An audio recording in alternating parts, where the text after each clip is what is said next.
How do you create content on YouTube that's actually engaging, that actually converts, and that actually people want to listen to? That's what we're talking about in this week's episode of As It Relates to Podcasting, which is my podcast. I am Simona, and today I am joined by the incredible Jamar Diggs. You're going to absolutely love our conversation together. We dive into the nitty gritty of creating engaging content and high quality content.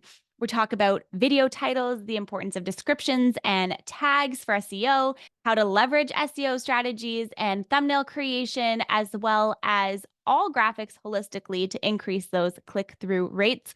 We also talk about the role of consistency and your schedule in viewer retention and some best practices as it comes to intros, outros, to keeping viewers engaged, and a little bit about how you can start to implement a strategy today for your own podcast, your own video content on YouTube.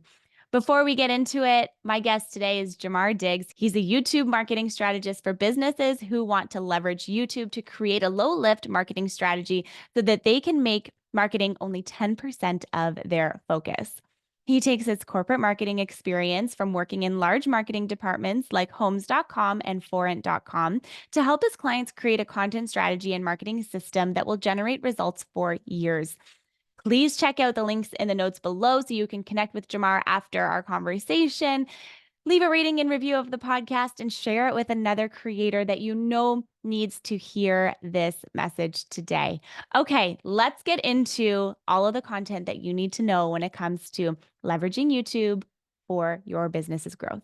Jamar, welcome back to As It Relates to Podcasting. We are diving into all things content creation and optimizing your content. And I honestly had to stop myself from talking on our last episode because I was like, okay, I'm ready. I'm ready to go into the content creation. So welcome back. Yeah, so happy to be here. Let's keep the good vibes going because I love talking about this next subject. I honestly, me too. And I'm really intrigued to hear what you're going to say when it comes to content creation and optimization on YouTube. And I'm having so much fun with you. So thank you for being here. And okay, so let's start off with one of the things that I wanted to ask you on our last episode, and I held it back. Okay, your girl held it back because I knew it was meant for this episode and we were going to go into it on this episode. So I would love to know a little bit about the mindset that it takes for content creation, the mindset behind content creation. Why is it that we feel so adverse to it? And how can we develop a content strategy that supports our overall goals? I think the reason why there's so much of an aversion to to content creation and even like when it comes to YouTube is because we think that it is in fact a long game. And when we hear, and not saying that we think, we know that it is a long game. And when we hear long game, we think a year, 6 months, Yep. or right. And then you just think, or you see other YouTubers posting a weekly video or 2 videos a week, and you're like, shit, man, I gotta do this for a year. Yup. I literally just did this the other day. I was doing some research on something because I wanted to, I want to create something different for a different channel, like whatever. I digress. So I was looking at, I was like researching. I'm like, oh my goodness. I'm like, this creator posts 3 videos a week. I'm like, oh my God. Like, okay. But then when I started digging into it, it all stems back from one video. 3 pieces of content from one video, which I really liked. And I was like, okay, I like it. So I think that it's a really interesting piece to like talk about like the mindset behind content creation because like I don't enjoy creating content. Like I will create it. I shouldn't say I don't enjoy it. I enjoy it when I feel inspired to do it. But like sometimes I'm like, God, like I know I have to do it, but which is why like I love this podcast because I know that even if I don't feel like showing up and talking about something in specific, you know, the community is still going to learn because we're having this conversation today. Yeah, I love the way that you do this, Yeah. but I also love that you mentioned that other content person that you mentioned, like how they did like maybe three videos a week, and but it all really like kind of stemmed from one. Yeah. That's like one way to look at it, right? But this is kind of what I help my clients with, where we actually only have a strategy that does 2 videos a month. Wow.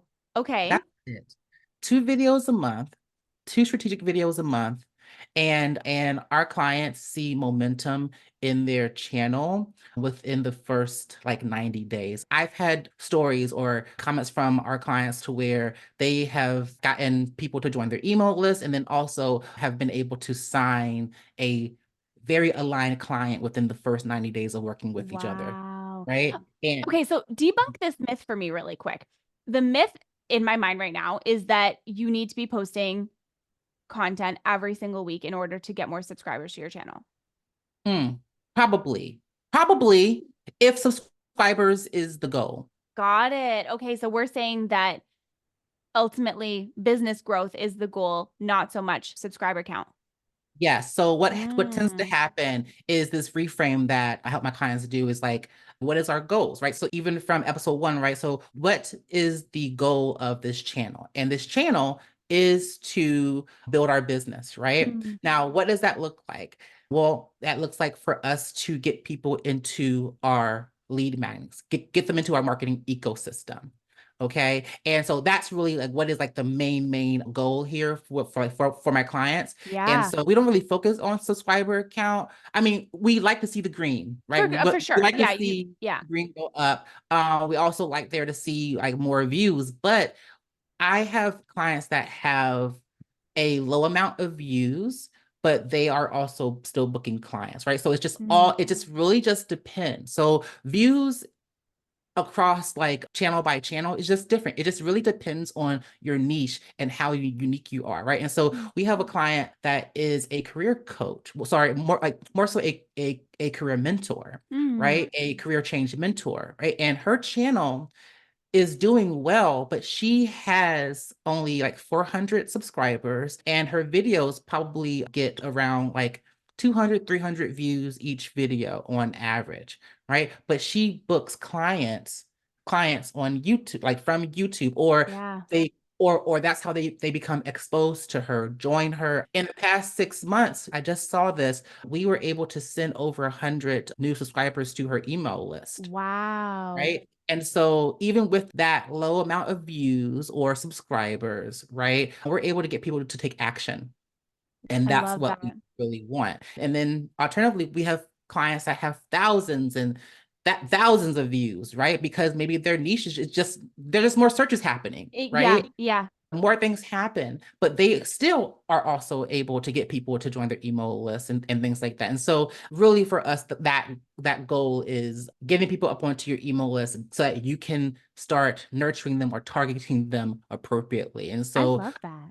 does that answer your question? Yeah, I absolutely love that because, not every single niche is going to explode right off the bat.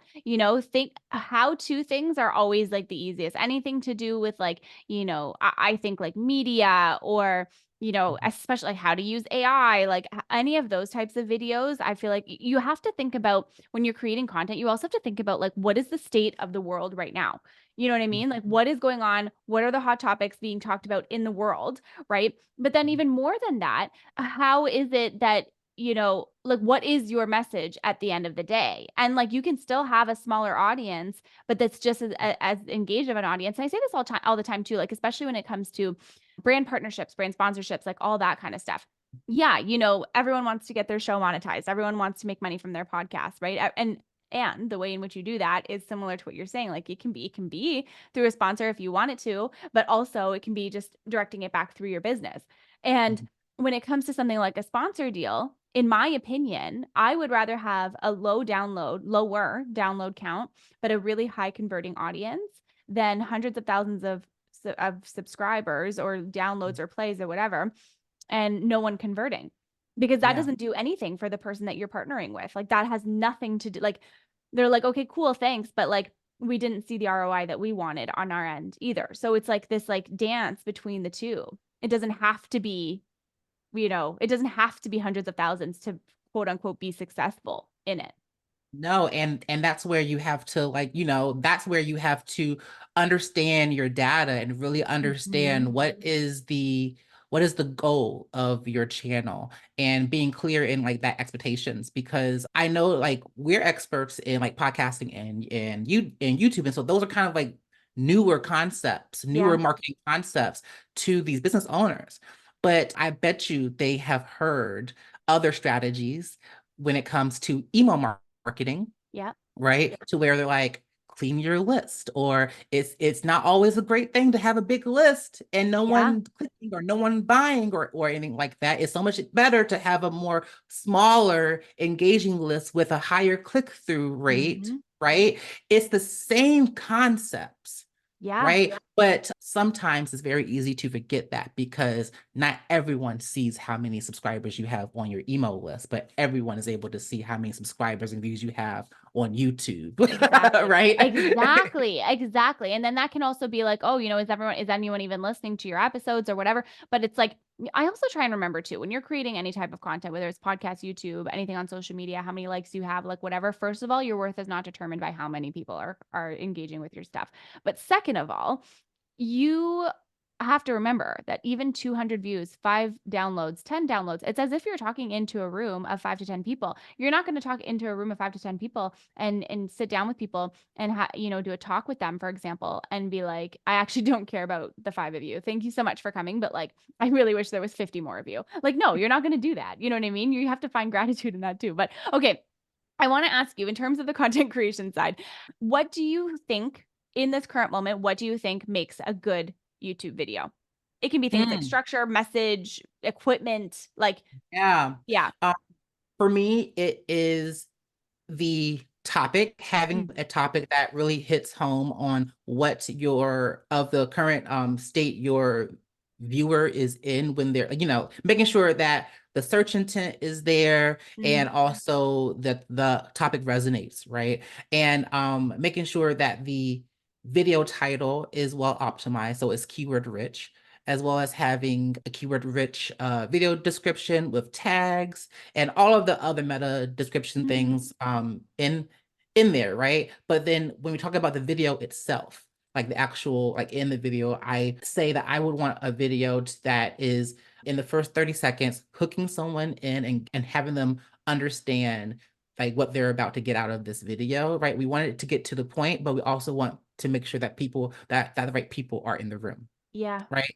And then throughout this actual video, I want to make sure that the proper call to actions are in there, and then Mhm. the content is structured in a way for someone to actually understand and retain it and feel confident enough to take action after watching this video, right? And the action is doing the call to action. You're not going to convert anyone if they finish the video being fucking confused, even more confused than when they first clicked on your video, right? So having it being True.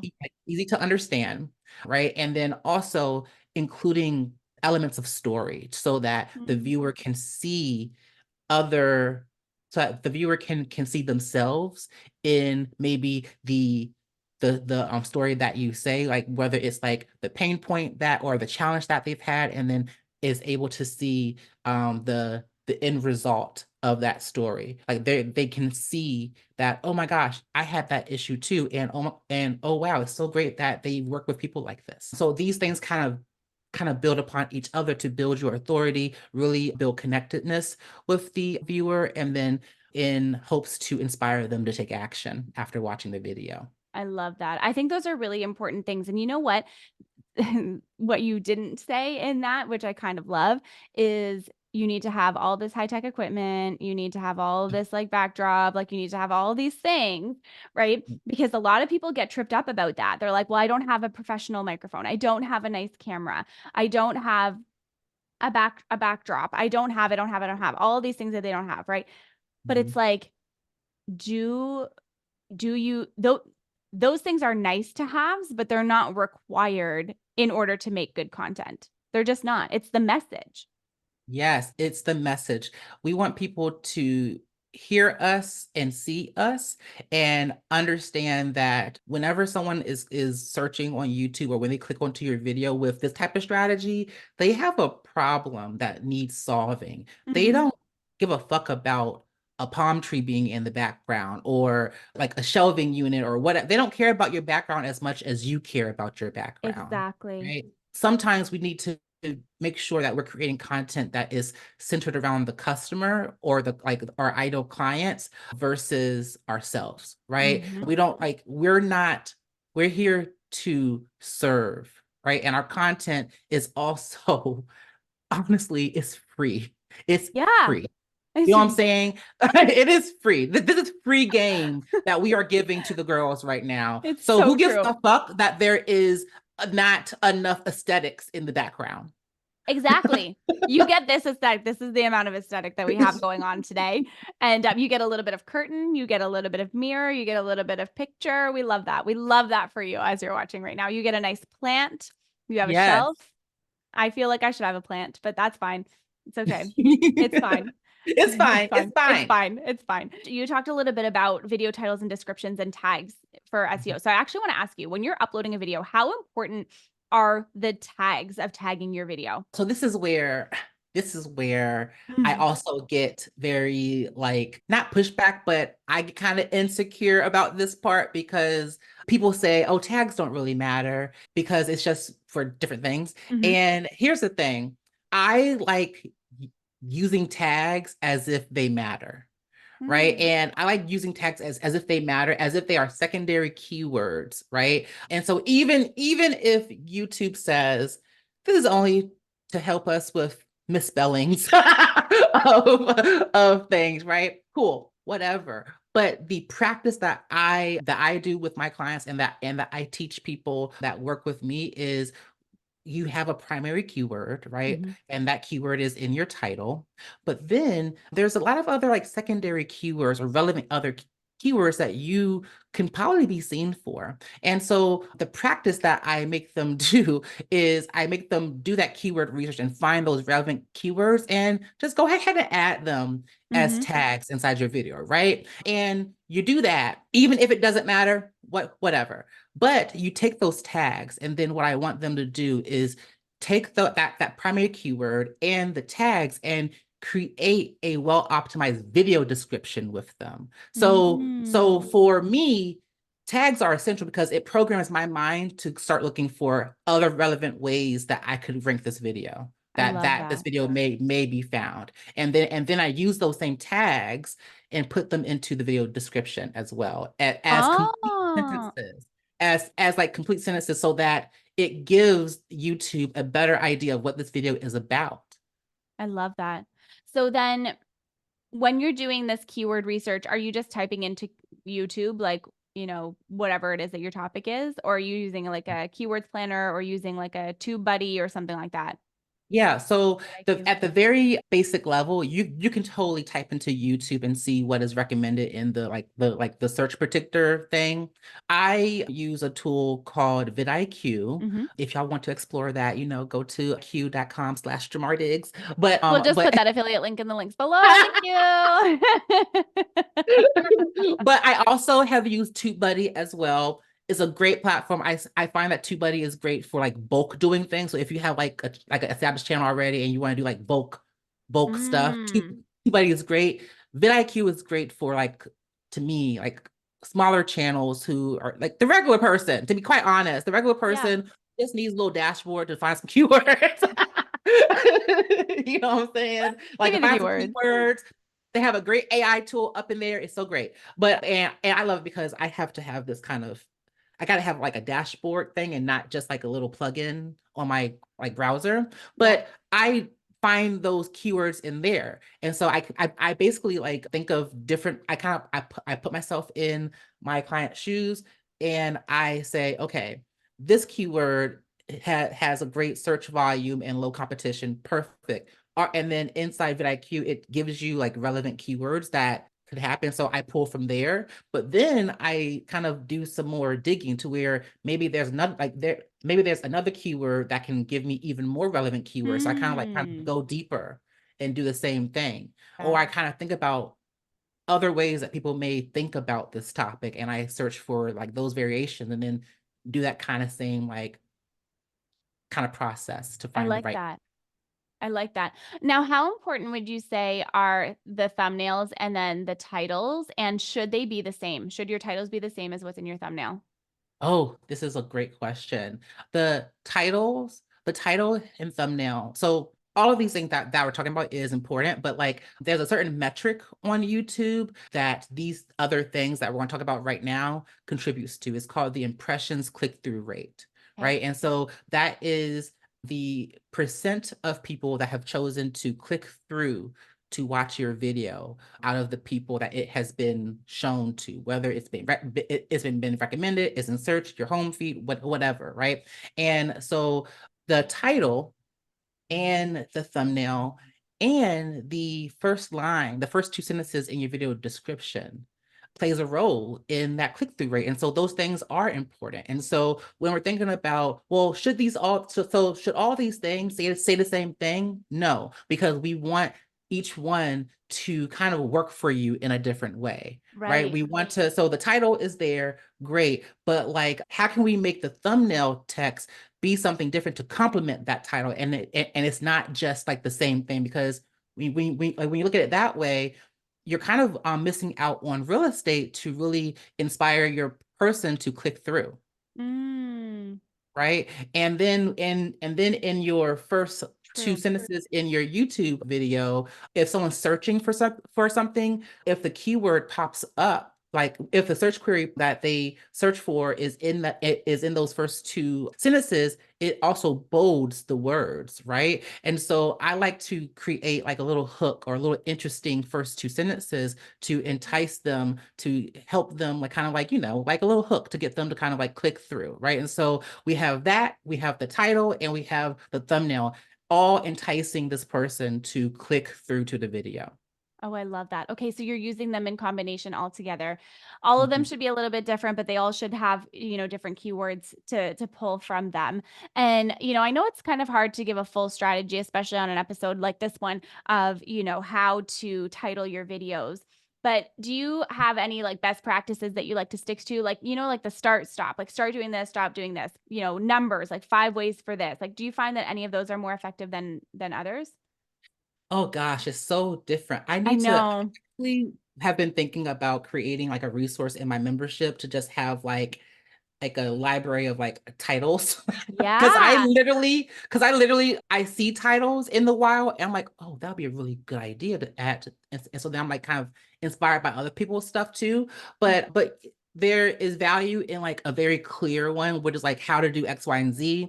That's great. But then there's other types of videos that another type of style can benefit as well, where if you're trying to shift someone's perspective, it can be something that's more like, I tried doing this and it didn't work, or I Right. did this and that. It can be more inviting someone into a conversation, I love that. right? But it can also be like, stop doing this, do this instead. Watch this if you want X, Y, and Z, right? So I like Mm, to try to find ways to include the primary keyword and maybe like some type of emotional pull or a transformation that they like really want to happen inside of that title as well. I love that. I Yeah, love that. that was it's kind of like, I try my best to like kind of give y'all something, but I think I that's a great know. place to start. I know, but you know what? But that's the thing though. And I think it's, especially for a podcaster, for example, if you're going to take your podcast and put it on YouTube, it is a different audience, but like, you don't need things like your episode number. You know what I mean? Like you don't have to put your Right. episode number on there. You're just wasting real estate, but you might Mhm, want the guest name, right? Because people might be mhm. searching that guest name, but do you put it first? Probably not. You might want to put it last unless they're Yeah. really well known. If you have someone like Gary Vee and Gary Mhm, Vee's take on blah, blah, blah. Right. mhm. Whereas if it's someone that maybe isn't as well known, like you're going to go in with the strongest thing first. So I really like that. Okay. To sort of wrap up this part of our conversation, because in the next episode, we're leaving you on a cliffhanger, of course. In the next episode, we're going to talk about audience growth and engagement. And I want to hear a little bit about the strategy that you develop with clients for the creating 2 episodes a month and Mhm. just having those and how that can help you.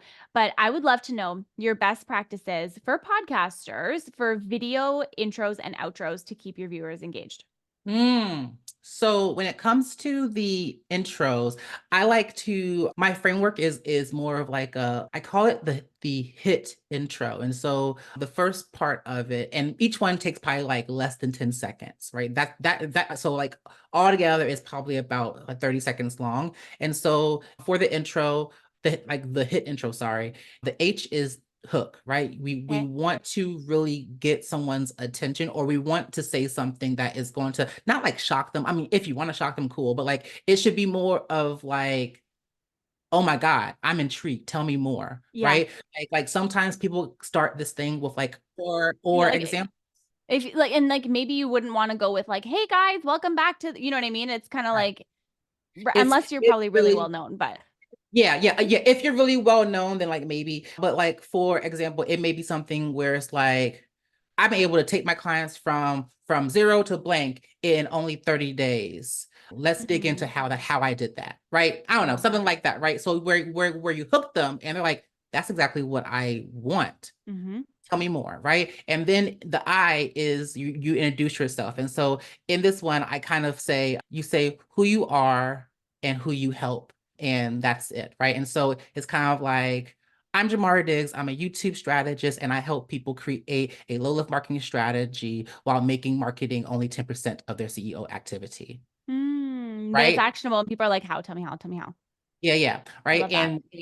And then the T is the transformation or like transition. Sometimes I say, and by the end of this video, you're going to learn blank, right? So I want people to know like what they're going to get at the end of the video, like what they're going to get by the end of watching this video, right? So that it's a better chance of getting them to like watch the whole video, or at least watch Love till you that. get to the to your call to action. And so it'll be something like by the end of this video, I'm going to give you my 3-step framework that I use with my clients to help them get more clients with YouTube. I don't know, something like that, right? And that's what it is, right? And so your intro is there to position you as the expert, hook them in to let them know that you can in fact help them, but also you do this for a living.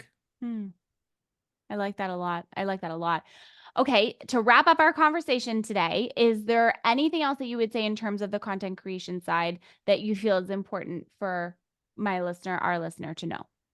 Gosh, I think I hit everything. I I know know. Look at it. It's like, you did this last time, but I feel like I did such a great job at just explain. I don't think there's anything else. I think this is a great place to hop into the next episode, to be honest. love it. Amazing. Okay, well, thank you so much for being here. I loved this part of our conversation. Me too. Thank you. Thank you for joining us for this conversation today. If you love what you heard, please reach out. Let us know what you loved. Tag us on social media and leave a rating and a review of this episode. Be sure to check out all of Jamar's links in the notes below. And again, please reach out. I love to hear from you and I love to know what resonated with you on this episode. And if you feel like it, share it with another creator that needs to know or needs to hear how to leverage YouTube for their podcast. I'll see you on the next one.